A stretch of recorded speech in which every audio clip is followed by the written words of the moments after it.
Sinceramente creo que GESEPOC aporta importantes novedades tanto al paciente estable como al paciente agudo, y por lo que respecta al paciente agudo yo diría que hay 3 o 4 aspectos que vale la pena mencionar.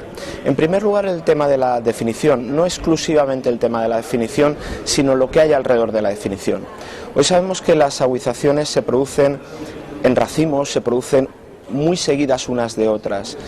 Y claro, no estaba claro si eso eran agudizaciones distintas o es que las nuevas eran agudizaciones que no estaban previamente resueltas. Por lo tanto, se vio la necesidad de añadir conceptos nuevos. Y en este sentido, GESEPOC propone utilizar conceptos como el del fracaso terapéutico, el de la recaída o el de la recurrencia para diferenciarlo de una agudización nueva.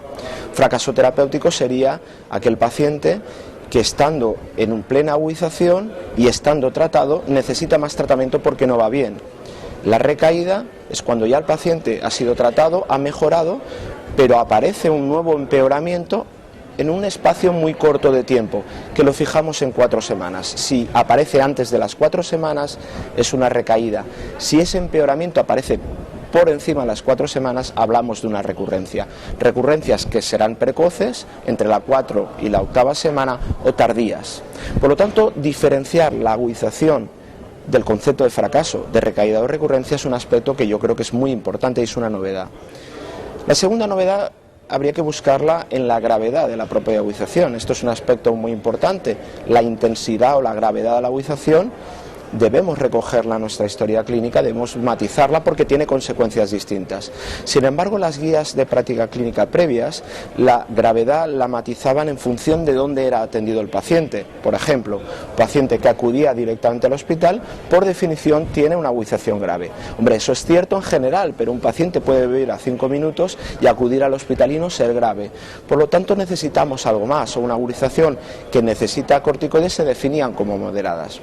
GESEPOC propone algo más fisiopatológico, propone una serie de criterios que no están vinculados al uso de recursos sanitarios o de fármacos y que obedecen a criterios clínicos. En este sentido, establece 4 grados, agudización muy grave, grave, moderada o leve, y las 2 primeras, la agudización muy grave o grave, tienen una serie de criterios objetivos que las definen. Por ejemplo, el hecho de tener una acidosis respiratoria por debajo de un pH 730 es un criterio de agudización muy grave, o la alteración del nivel de conciencia es un criterio de una agudización muy grave. Para las graves hay otros criterios como la insuficiencia respiratoria, la cianosis, el uso de la musculatura accesoria. Las moderadas vienen definidas por un criterio de riesgo de recaída, riesgo de fracaso respiratorio, y las leves son lógicamente un diagnóstico de exclusión. Por lo tanto, lo que hace GESEPOC es establecer diferencias e introducir criterios más o menos objetivos que cambian el lenguaje anterior. Ya no hablamos de utilización de recursos para hablar de la gravedad, sino de criterios objetivos.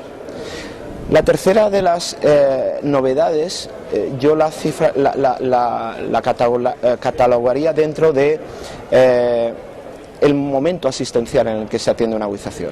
Claramente GESEPOC dice qué hay que hacer para el diagnóstico y el tratamiento en un primer nivel asistencial, en la atención primaria, y dice y matiza lo que se tiene que hacer y tratar en un segundo nivel asistencial, en urgencias hospitalarias o en el hospital.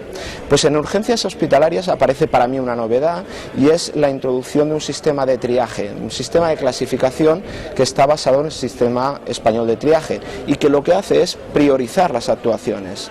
Este paciente viene, lo tenemos que atender con más rapidez, con menos rapidez, aquí o allá.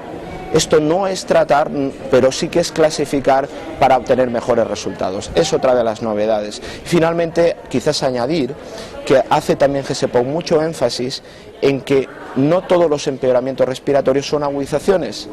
Hay pacientes que tienen con EPOC, que tienen disnea o mayor disnea, y la causa de la disnea es distinta a la propia exacerbación, y hace énfasis en cómo discriminar las 2 situaciones y cuál es la agudización y cuáles serían otras causas distintas de agudización. Yo entiendo que estos aspectos, el aspecto de la definición, el aspecto de la gravedad, la matización en cuanto al diagnóstico de qué es disnea por agudización y no, y algunas novedades en el sistema de clasificación o de triaje son las principales novedades de la guía.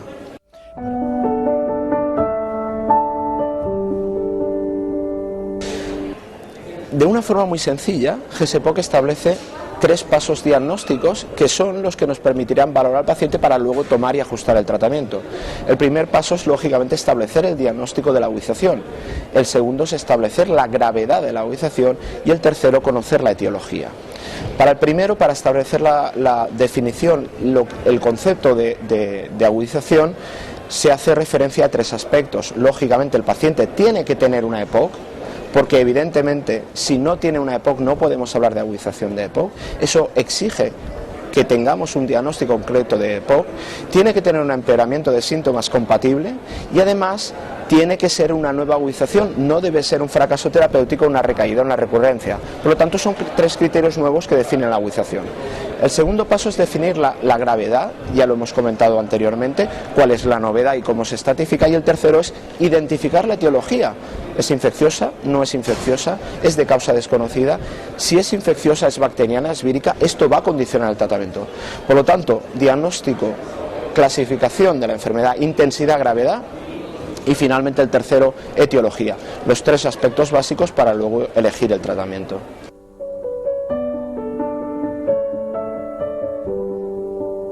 Bueno, esta es yo creo que por primera vez se establece claramente cuándo hay que indicarlos, y claramente se establece que hay que indicarlos en agudizaciones moderadas o de intensidad superior a las moderadas. Esto no pasaba anteriormente, el criterio de indicación no estaba claro. Ahora, al poder clasificar la enfermedad, la agudización en leve, moderada, grave o muy grave, tenemos muy claro que a partir de ser moderada están indicados los corticoides orales. Natanda-corda, 7 o 10 días, habitualmente entre 30 y 40 miligramos de prednisona o prednisolona de forma oral.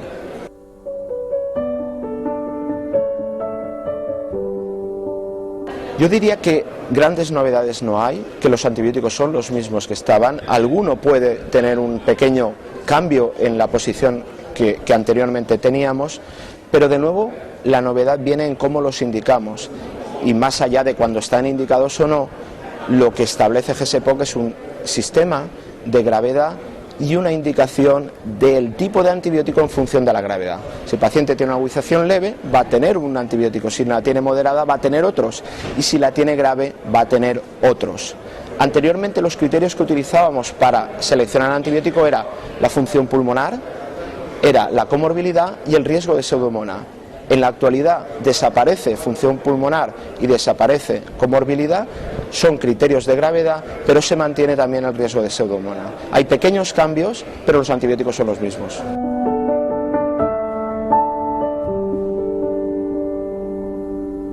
Yo diría que el énfasis que se hace en la rehabilitación respiratoria precoz, subrayo precoz, es decir, durante la agudización o inmediatamente después de una hospitalización. Tenemos algunos datos, incluso metaanálisis, que señalan que aquellos pacientes que de forma precoz inician una rehabilitación mejoran su calidad de vida, reducen los fracasos y las recaídas, y además incluso tiene impacto en la mortalidad. Por lo tanto, es un aspecto que debemos de cuidar, especialmente en las agudizaciones muy graves que necesitan hospitalización. Para las más leves, probablemente sería suficiente con estimular la actividad física de forma precoz. Pero este aspecto no farmacológico, actividad física y rehabilitación, yo entiendo que es una novedad respecto a otras guías.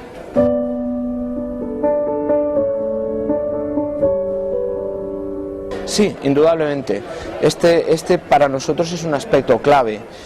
La agudización tiene consecuencias negativas porque tiene consecuencias a medio largo plazo, y lo que se trata es de minimizar esas consecuencias a medio largo plazo. Y en este sentido, una vez superada la agudización y tratada correctamente, lo que recomienda la guía es, por una parte, un control clínico exhaustivo y temprano, tanto para el médico de atención primaria como para el especialista, y en segundo lugar, una optimización del tratamiento de base, del tratamiento del paciente estable, la utilización de broncodilatadores de acción prolongada, en algunas ocasiones la utilización de antiinflamatorios, son aspectos importantes. Y no quisiera dejar un aspecto importante de lado. GESEPOC hace mucho énfasis en el diagnóstico de la enfermedad y aprovecha este momento para también decir que en el control y en el seguimiento posterior debemos garantizar el diagnóstico. Aquellos pacientes que tienen una sospecha de agudización, pero que todavía no tienen una espirometría previa, establece la guía que una vez estén en fase estable, sean de alguna forma sometidos a una espirometría y su diagnóstico esté confirmado o se pueda confirmar.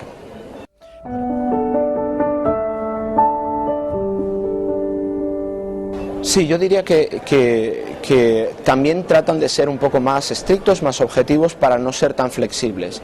Por una parte, como hemos introducido una intensidad, una gradación en la intensidad de las agudizaciones, aquellas agudizaciones que de entrada cumplan criterios de ser graves o muy graves deben ser valoradas en el hospital. Aquellas moderadas que no responden al tratamiento, es decir, que tienen un fracaso terapéutico, deben ser valoradas en el hospital. Lógicamente, si tenemos algún indicio de sospecha de complicación, de neumonía, insuficiencia cardíaca, también deberemos valorarlos al hospital y, por supuesto, condicionamientos generales, el estado general de salud del paciente, digamos, el bajo apoyo social son algunos de los otros criterios de valoración hospitalaria. Pero lo importante es que se trata de fijar muy objetivamente cuándo debe ir o cuándo debe ser remitido o no el paciente al centro hospitalario.